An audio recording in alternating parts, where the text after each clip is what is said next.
قربانی کے جانور، اہل سنت والجماعت کا موقف یہ ہے کہ قربانی میں جو جانور ذبح کرنے ہیں، اونٹ یا اونٹنی، بیل یا گائے، بھینسا یا بھینس، مینڈا یا بھیڑ، دمبا یا دمبی، بکرا یا بکری، یہ قربانی کے اندر جانور ذبح کرنے ہیں۔ چنانچہ فتاوی علمگیریہ الباب الخامس میں ہے، اما جنسہ فہو ان یکون من الاجناس الثلاثہ الغنم او الابل او البقر ويدخل في كل جنس نوعه والذكر والانثى منه والخصي والفحل لانطلاق اسم الجنس على ذلك۔ فرمایا کہ قربانی میں جو جانور ذبح کیے جا سکتے ہیں وہ ان تین قسموں میں سے ہونے چاہیے، بکری، اونٹ اور گائے، اور ان میں ہر جنس کی نوع یعنی ہر جنس کی قسم اس میں شامل ہے، مذکر ہو یا مؤنث ہو، نر ہو یا مادہ، خصی ہو یا بغیر خصی۔ آگے فرمایا والماز نوع من الغنم والجاموس نوع من البقر، مینڈا یہ بکری کی قسم ہے اور بھینس یہ گائے کی قسم ہے۔ تو ہم جن جانوروں کی قربانی کے قائل ہیں وہ بکرا یا بکری، مینڈا یا مینڈی جسے بھیڑ کہتے ہیں، گائے یا بیل، اسی کے اندر بھینس یا بھینسا ہے، اور اونٹ یا اونٹنی۔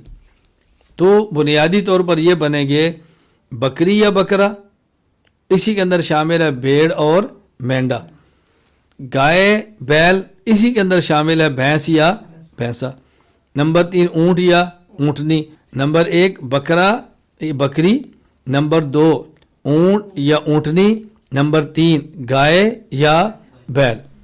یہ ہے بنیادی طور پہ جانور قربانی کے اندر ذبح کرنے ہیں۔ اب قرآن کریم سے دلائل دیکھیں، سورۃ الحج آیت نمبر 34، بلکل امت جعلنا منسکا لیذکروا اسم اللہ علی ما رزقہم من بہیمۃ الانعام، ہم نے ہر امت کے لیے قربانی مقرر کی تاکہ وہ اب چپاؤں کے مخصوص جانوروں پر اللہ کا نام لے اور اللہ نے عطا فرمائے۔ اس آیت میں قربانی کے لیے بہیمۃ الانعام کا لفظ ہے، بہیمۃ الانعام یعنی قربانی، بہیمۃ الانعام چپاؤں کے مخصوص جانور۔ اب وہ چپاؤں کے مخصوص جانور کون سے ہیں، اس کی خود وضاحت قرآن کریم سورۃ الانعام آیت نمبر 142، 143، 144 میں موجود ہے۔ وَمِنَ الْأَنْعَامِ حَمُولَةً وَفَرْشًا، چوپایوں میں اللہ تعالیٰ نے وہ جانور بھی پیدا کیے، حمولتاً جو بوجھ اٹھاتے ہیں، وفرشا اور وہ بھی ہیں جو زمین کے ساتھ لگ کے چلتے ہیں۔ کلوا مما رزقکم اللہ ولا تتبعوا خطوات الشیطان انہ لکم عدو مبین، ان جانوروں کا گوشت کھاؤ جو اللہ نے تمہیں عطا فرمائے اور حلال قرار دیے، اور شیطان کی پیروی نہ کرو، تمہارا دشمن ہے۔ ثمانیۃ ازواج، اب یہاں انعام کی تفصیل ہو رہی ہے کہ آپ نے انعام میں سے کون کون سے جانور کھانے ہیں۔ من الضأن اثنین ومن الماعز اثنین، نمبر 1 اور 2 صنفیں نر اور مادہ بھیڑ کی نسل سے اور 2 بکروں کی نسل سے، بکرا یا بکری، بھیڑ یا مینڈا۔ آگے اللہ فرماتے ہیں قل آذکرین حرم ام الانثیین ام اشتملت علیہ ارحام الانثیین، ان مشرکین سے پوچھو کہ جانور اللہ نے حلال کیے، ان میں تم جو حرام کہتے ہو، کیا اللہ نے ان جانوروں میں سے بھیڑ اور بکری، بھیڑ اور بکری ان میں سے مادہ کو حرام کیا یا نر کو حرام کیا؟ مینڈا حرام ہے یا بھیڑ حرام؟ کو اللہ نے چیز حرام کی ہے؟ یا تم یہ بتاؤ کہ ان دونوں قسموں کے جو مادہ ہے اس کے پیٹ میں جو موجود ہے کیا اللہ نے اس کو حرام کیا ہے؟ نبئونی بعلم ان کنتم صادقین۔ ومن الابل اثنین ومن البقر اثنین، اسی طرح اونٹ اس میں سے نر اور مادہ، ومن البقر گائے نر اور مادہ۔ تم یہ بتاؤ آذکرین حرم ام الانثیین، کیا اللہ تعالیٰ نے ان کے نر حرام کیے یا اللہ نے ان کے مادہ حرام کیے؟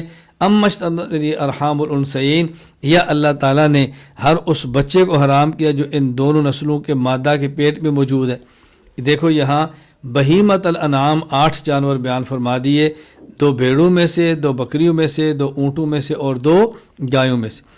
امام ابو محمد عبد الرحمن بن محمد بن ادریس بن مہران المعروف بن ابی حاتم الرازی رحمہ اللہ، وفات 327 ہجری، وہ تحریر فرماتے ہیں تفسیر ابن ابی حاتم الرازی میں، کہتے ہیں ابو جعفر محمد بن علی سے ہے کہ ایک آدمی علی المرتضیٰ رضی اللہ تعالی عنہ سے قربانی کے جانور کے بارے میں، جانور کے متعلق سوال کیا، تو حضرت نے فرمایا من الثمانیۃ الازواج، من الثمانیۃ الازواج، یہ جو قرآن کریم نے 8 کا ذکر کیا جوڑے جوڑے، تو وہ مراد ہے، ان میں سے کوئی بھی ذبح کر لو، بھیڑ ذبح کر لو، یا تو مینڈا ذبح کر لو، بکرا ذبح کر لو یا بکری ذبح کر لو، 4 اونٹ ذبح کر لو یا اونٹنی ذبح کر لو، 6 بیل ذبح کر لو یا گائے ذبح کر لو، 8 یہ آپ نے فرمایا کہ 8 فَكَأَنَّ رَجُلُ شَكَّ، آدمی کو شک ہوا کہ علی کیا فرما رہے ہیں؟ حضرت علی نے فرمایا تقرأ القرآن، تو قرآن پڑھتا ہے؟ کہا جی ہاں۔ فرمایا فَسَمِعْتَ اللَّهَ يَقُولُ يَا أَيُّهَا الَّذِينَ آمَنُوا أَوْفُوا بِالْعُقُودِ أُحِلَّتْ لَكُمْ بَهِيمَةُ الْأَنْعَامِ، تم نے قرآن کریم میں پڑھا کہ اللہ تعالیٰ فرماتا ہے کہ تمہارے لیے حلال کر دیا گیا یہ چپاؤں میں سے خاص جانوروں کو۔ قال وسمعت یقول، کیا تو نے قرآن کریم میں سے یہ پڑھا؟ اللہ فرماتے ہیں لیذکروا اسم اللہ علی ما رزق من بہیمۃ الانعام، چاہیے کہ وہ نام لیں ان اللہ کے عطا کردہ جانوروں پر جو چپاؤں میں سے خاص جانور ہیں۔ کیا تو نے پڑھا ومن الانعام حمولۃ و فرشا، کیا تو نے سنا اللہ تعالیٰ فرماتے ہیں من الضأن اثنین ومن البقر اثنین ومن الماعز اثنین ومن الابل اثنین۔ تو علی رضی اللہ تعالیٰ عنہ نے اس آیت کو بطور دلیل کے پیش فرمایا کہ قربانی کے جانوروں میں یہ 8 جانور موجود ہیں، مینڈا بھیڑ 2، بکرا اور بکری 4، بیل اور گائے 6، اونٹ اور اونٹنی 8، یہ 8 جانور، باقی بھینس اور بھینسا اسی کے اندر شامل ہے۔ ہمارے دلائل اس بات پر ہم بات شروع کریں گے کہ یہ تو 8 جانور وہ ہیں کہ جس کو اہل سنت والجماعت بھی مانتے ہیں اور غیر مقلدین بھی مانتے ہیں۔ اب مسئلہ ہے کہ یعنی بھینس کو قربانی کے جانور کے طور پہ ذبح کرنا جائز ہے یا جائز نہیں؟ اہل سنت والجماعت احناف کا موقف یہ ہے کہ جس طرح گائے کو ذبح کرنا قربانی میں جائز ہے، اسی طرح بھینس کو بھی قربانی میں ذبح کرنا جائز ہے، بھینس کی قربانی کرنا جائز ہے۔ اس پہ ہمارے دلیل نمبر 1 حدیث پاک، حافظ ابو شجاع شیروے بن شہردار بن شیروے دہلوی رحمہ اللہ تعالی، وفات 509 ہجری، فرماتے ہیں الفردوس بماسور الخطاب میں حضرت علی فرماتے ہیں کہ بھینس قربانی میں 7 آدمیوں کی طرف سے کافی ہے۔ حضرت علی رضی اللہ تعالیٰ عنہ نے بھینس کو قربانی کا جانور شمار فرمایا۔ دلیل نمبر 2 یہ بھی حدیث ہے، حسن بصری رحمۃ اللہ علیہ سے، حضرت حسن بصری رحمہ اللہ وفات 110 ہجری، مصنف ابن ابی شیبہ لابی بکر عبداللہ بن محمد المعروف ابن ابی شیبہ، حضرت امام بخاری رحمہ اللہ کے استاذ، مصنف ابن ابی شیبہ میں حضرت حسن بصری رحمہ اللہ کا قول نقل فرماتے ہیں الجاموس بمنزلۃ البقر، فرمایا کہ بھینس ایسے ہی ہے جیسے گائے ہوتی ہے۔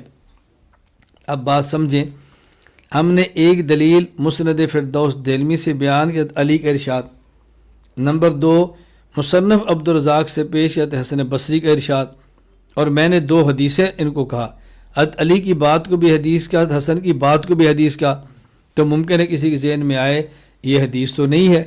پہلی بات حضرت علی کی ہے، وہ صحابی ہے، اور دوسری بات حسن بصری کی ہے جو کہ تابعی ہے، تو حدیث کیسے ہوئی؟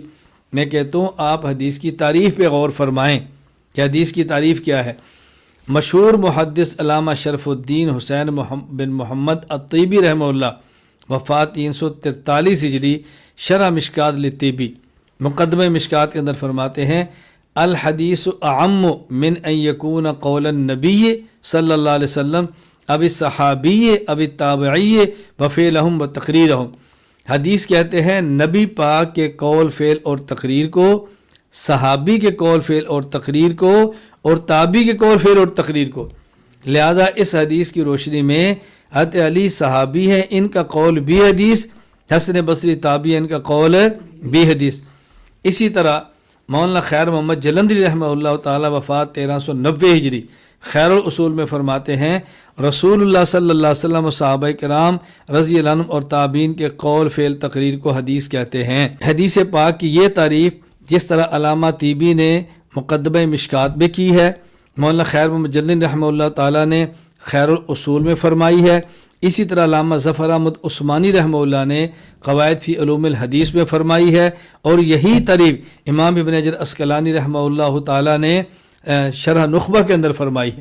تو حدیث کے اندر تو نبی کا قول فعل تقریر بھی ہے، صحابی کا قول فعل تقریر بھی ہے، اور تابعی کا قول فعل تقریر بھی ہے. دلیل نمبر 3، حضرت امام احمد بن محمد بن حنبل رحمہ اللہ وفات 241 ہجری فرماتے ہیں الجوامیس ترجع عن سبعۃ. بھینس کے متعلق پوچھا گیا کہ بھینس کی قربانی میں کتنے لوگ شریک ہو سکتے ہیں. الجوامیس ترجع عن سبعۃ، کیا بھینس کی قربانی میں بھی 7 آدمی شریک ہو سکتے ہیں؟ حضرت فرمانے لگے لا عارف خلاف ھذا، مجھے اس مسئلے میں اختلاف معلوم نہیں.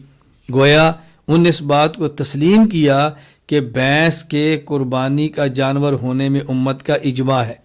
مسائل احمد بن حنبل و اسحاق بن راہوے مسئلہ نمبر 2865. اسی طرح علامہ ابو بکر محمد بن ابراہیم ابن المنذر رحمہ اللہ وفات 319 ہجری کتاب الاجماع ابن المنذر میں فرماتے ہیں وَأَجْمَعُوا عَلَىٰ أَنَّ حُکْمَ الْجَوَامِيسِ حُکْمَ الْبَقَرِ. فقہا کے اس بات پر اجماع ہے کہ جو حکم گائے کا ہے وہی حکم بھینس کا ہے. دلیل نمبر 4، قیاس شرعی. امام سفیان ثوری رحمہ اللہ وفات 161 ہجری. مصنف عبد الرزاق حدیث نمبر 6881 فرماتے ہیں تحسب الجوامیس مع البقر، بھینسوں کو گائے کے ساتھ شمار کیا جائے گا. اسی طرح امام مالک بن انس رحمہ اللہ وفات 179 ہجری. موطا امام مالک باب ما جاء فی صدقۃ البقر انما ہی بقر کلھا، یہ بھینس گائے ہی ہے، یعنی گائے کے حکم میں ہے. ایک اور جگہ ارشاد فرماتے ہیں الجوامیس والبقر سوا، کتاب الاموال ابی عبید قاسم بن سلام وفات 224 ہجری. اور حدیث نمبر 812، گائے اور بھینس برابر ہیں.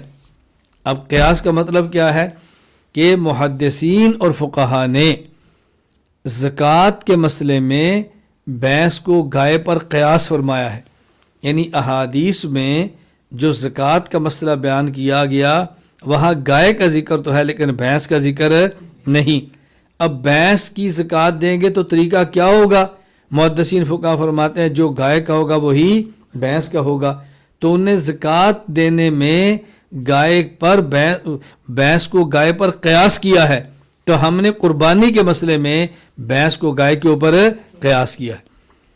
تو بھینس کی قربانی کرنا جائز ہے، اس میں دلیل حدیث بھی ہے، نمبر 2 اجماع بھی ہے، نمبر 3 قیاس بھی ہے. یہ بات اچھی طرح ذہن نشین فرما لیں تاکہ الجھن کبھی باقی نہ رہے کہ ہمارے پاس دلیل موجود نہیں ہے کہ جی بھینس کی قربانی پر دلیل کیا ہے. تو ہم بھینس کی قربانی کے قائل ہیں، اور بھینس کی قربانی پر دلیل ہمارے پاس ایک حدیث حضرت علی سے، ایک حسن بصری سے. نمبر 2 اجماع امت، پھر اس کے بعد قیاس شرعی. الجاموس ضرب من کبار البقر، کہتے ہیں لغت کی کتاب المنجد کے اندر ہے کہ بھینس یہ گائے بڑی گائے کی ایک قسم ہے. آپ کے ذہن میں آئے گا بھی دلائل تو 4 ہیں، قرآن، حدیث، اجماع اور قیاس شرعی. یہ لغت کیسے دلیل بن گئی؟ لغت کو دلیل بنانے کا مطلب یہ نہیں کہ یہ دلیل شرعی مستقل لغت ہے، یہ بتانا مقصود ہے کہ لغت کے اندر بھینس کو گائے کی قسم شمار کیا گیا ہے، ایک وہ الگ چیز نہیں ہے.